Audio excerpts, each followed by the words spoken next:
हर election में करोड़ों लोग वोट देते हैं,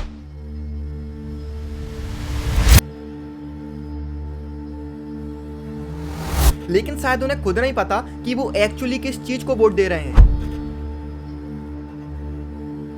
अगर आपको ऐसा लगता है कि इलेक्शन डेवलपमेंट, पॉलिसी, एजुकेशन इनसे जीते जाते हैं तो आप बिल्कुल गलत हो, क्योंकि इलेक्शन जीते जाते हैं इमोशन से। लोग लीडर्स को वोट नहीं देते, लोग वोट देते हैं फियर को कि आखिर वो आ गया तो सब कुछ बदल जाएगा।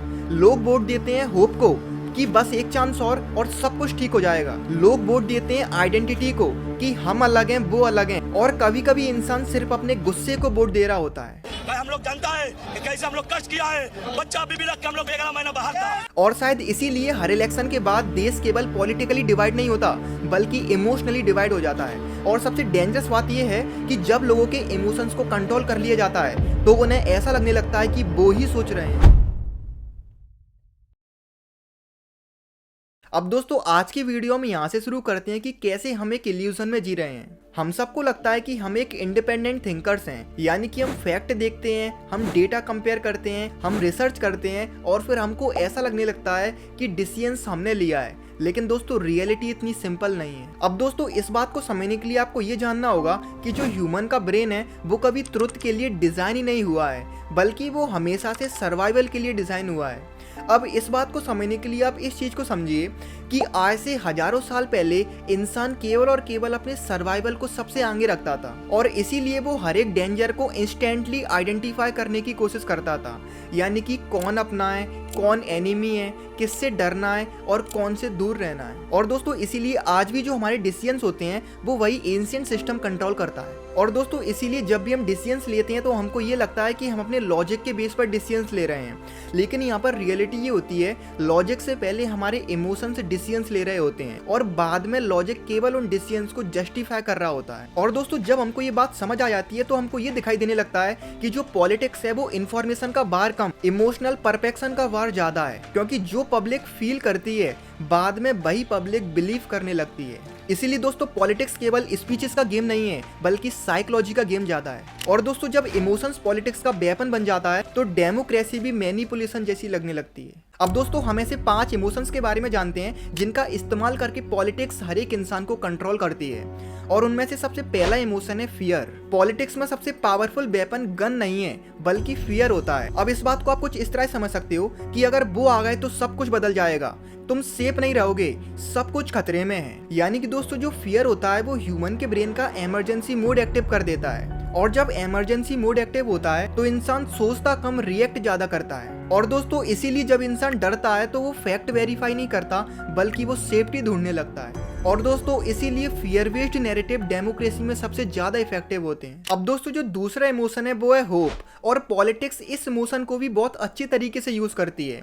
अब वो कैसे करती है तो आप इस चीज को समझिए। हम सिस्टम को बदल देंगे, हम अच्छे दिन ले आएंगे, हम फ्यूचर को बेटर कर देंगे। अब दोस्तों होप डेंजरस इसीलिए नहीं होती क्योंकि वो झूठी है या फिर गलत है, बल्कि होप डेंजरस इसीलिए होती है कि जब होपलेस लोग उसे डेस्परेटली पकड़ लेते हैं, यानी कि ऐसे लोग जो कि इमोशनली टायर्ड हैं, जिन्होंने अपने जीवन में कुछ कर नहीं पाया, या जो लोग परेशान हैं, तो उनको स्ट्रॉन्ग प्रॉमिस रियलिटी से ज्यादा अट्रैक्टिव लगते हैं और वो इस चीज में फंस जाते हैं। अब दोस्तों तीसरा इमोशन है आइडेंटिटी, यानी कि इंसान अपने आइडियाज के लिए कम लड़ता है बल्कि अपनी आइडेंटिटी के लिए ज्यादा लड़ता है, जैसे अपने रिलीजन के लिए, अपने लैंग्वेज के लिए, अपने कल्चर के लिए या फिर अपने रीजन के लिए। और दोस्तों ऐसा इसीलिए होता है क्योंकि जो ह्यूमन ब्रेन है वो नेचुरली ट्राइब्स बनाता है, यानी कि हम अलग हैं और वो अलग हैं। और पॉलिटिक्स जानती है कि अगर आइडेंटिटी इमोशनली ट्रिगर हो जाए तो लॉजिक ऑटोमेटिकली वीक बनने लगते हैं। और दोस्तों इसीलिए आइडेंटिटी पर अटैक ब्रेन को पर्सनल सर्वाइवल जैसा फील होता है। अब दोस्तों चौथा इमोशन आता है एंगर, और इसीलिए कभी कभी इलेक्शन सपोर्ट से नहीं जीते जाते बल्कि गुस्से से जीते जाते हैं। लोग किसी लीडर को पसंद करके वोट नहीं देते